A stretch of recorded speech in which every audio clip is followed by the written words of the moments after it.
Okay, so some people have been asking how the garden's doing. So this is the update for the Cactus Shack, late summer edition. We finally got some rain. That was really lovely. Felt really good after the insane heat dome hellscape weather we'd been having most of the summer. This feels much more comfortable and familiar. This just to give an idea of how much space we have to garden with in these containers. This was, I think, late January. So just to give a sense of, we don't have a lot of containers, we don't have a lot of space.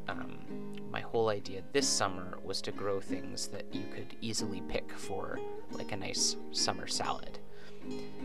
So I think this is late spring, seeing a few things that I'd planted.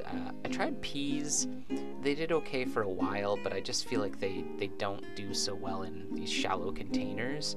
I did do some soil prep, so my soil was a lot better this year than it was last year, but probably still could have used an extra push. And then when we did get that weird heat dome weather, they just kind of gave up. Tomatoes have been doing really, really well though. I planted a couple of different varieties, just a sort of garden variety cherry tomato. This is, by the way, this is what the garden looks like currently. A cherry tomato, and then a pink bumblebee tomato that you'll see a little later on that I really like. These are the cherry tomatoes. I've been getting, for the last few weeks, I would say 3 or 4 tomatoes every couple of days, which doesn't sound like a great harvest, but with just 2 people, I mean, how many little tomatoes do you really eat? It's been really nice to put into salads and garnish on things. There's a couple of ripe ones there. And just letting these tomato plants sprawl all over each other has been really enjoyable. These are the pink bumblebee ones. So they're slightly larger, really nice flavor, and kind of a fun pattern on them if you care about that sort of thing. I like having fruit that looks interesting in the garden.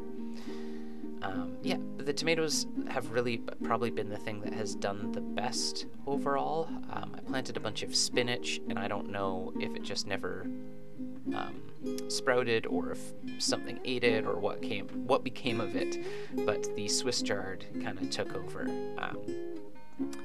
which you'll see in a second. Yeah, this Swiss chard is a variety called Celebration. It sprouted really well, had really good germination. You kind of just stick it in the soil, keep it moist until it's reasonably big, and then just water like you would anything else.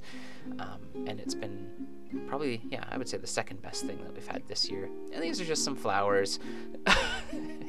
Trust a gardener to just go and film every little thing, every corner of the garden. But just to emphasize, we do have a lot of flowers and wildflowers in the containers as well to just help attract pollinators. And I got a bit obsessed with dahlias this year. That was a lockdown activity where I was doing some late night shopping. And this is winter kale that I'm about to put into the containers to have something growing over the winter. And I think that's it. I'll do Swiss chard and kale over the winter and just let everything else die back. And this is just another shot of the total space that we have. So it ain't a big garden. And these are just the tomatoes that we've harvested, ripening up on the windowsill.